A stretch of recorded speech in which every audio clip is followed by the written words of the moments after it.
Hi, இன்றைக்கான Bhagyalakshmi review பார்க்கலாம். எல்லோரும் ஒன்றா உட்காந்து சாப்பிட்டுட்ருக்காங்க. சாப்பிட்டுட்டு எல்லாம் அவங்கவுங்க வேலைக்கு போயிடுறாங்க. ஜெனியை வீட்டை பார்த்துக்கோ அப்படின்னு சொல்லிடுறாங்க. அமிர்தா ஹோட்டலுக்கு போயிடு அப்படின்ற மாதிரி சொல்லிடுறாங்க. ஜெனி வீட்டை பார்த்துக்கிறாங்க. ஹோட்டலுக்கு பழனிசாமி வராரு. அவர்கிட்ட எல்லா விஷயத்தையும் சொல்கிறாங்க. பக்கத்தில் பார் ஓப்பன் பண்ண போகிறாங்க, எங்களுக்கு கொஞ்சம் பயமாக இருக்குது அப்படின்ற மாதிரி சொல்கிறாங்க பாக்கியா. அதை பற்றியெல்லாம் கவலைப்படாதீங்க மேடம், வாங்க போய் ஃப்ரெண்ட்ஸ் பிடிச்சிக்கலாம், ஃப்ரெண்ட் ஆகிக்கலாம் அப்படின்ற மாதிரி சொல்லி கூட்டிகிட்டு போகிறாங்க.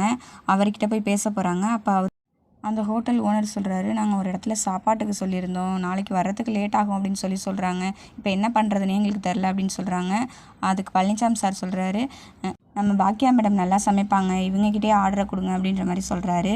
அவங்க தான் அமைச்சர் வீட்டுக்கெல்லாம் சமைப்பாங்க, அமைச்சர் வீட்டுக்கு கட்சி மீட்டிங்க்கெல்லாம் சமைப்பாங்க அப்படின்லாம் சொல்கிறாரு.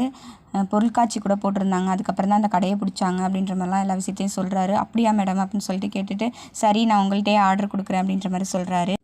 அப்புறம் ஆர்டரும் கொடுத்து அட்வான்ஸும் கொடுத்துட்டு போயிடுறாரு. பாக்கியா ரொம்ப பயப்படுறாங்க, என்ன பண்ணுறதுன்னு தெரியாமல் பயந்துக்கிட்டு இருக்காங்க.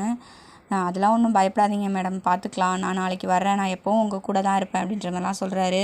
கண்டிப்பாக சார், நீங்கள் என் கூடயே இருக்கணும், நீங்கள் இருந்தால் தான் எனக்கு கொஞ்சம் தெம்பாக இருக்கும் அப்படின்ற மாதிரிலாம் சொல்கிறாங்க பாக்கியா.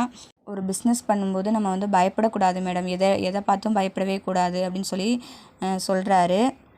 இதெல்லாம் நான் 4-5 பிஸ்னஸ் பண்ணி அனுபவத்தில் கற்றுக்கிட்டேன் அப்படின்னு சொல்கிறாரு. பாக்கியா சொல்கிறாங்க, நான் அனுபவத்தில் கற்றுக்கிட்டதை விட உங்ககிட்டேருந்து கற்றுக்கிட்டது தான் சார் அதிகம் அப்படின்னு சொல்கிறாங்க. அப்புறம் நாளைக்கு கண்டிப்பாக வந்துடுறேன் அப்படின்ற மாதிரி சொல்லிட்டு பழனிசாமி சார் போயிடுறாரு. இதோட இந்த ப்ரோமோ முடியுது. தேங்க்யூ ஃபார் வாட்சிங்.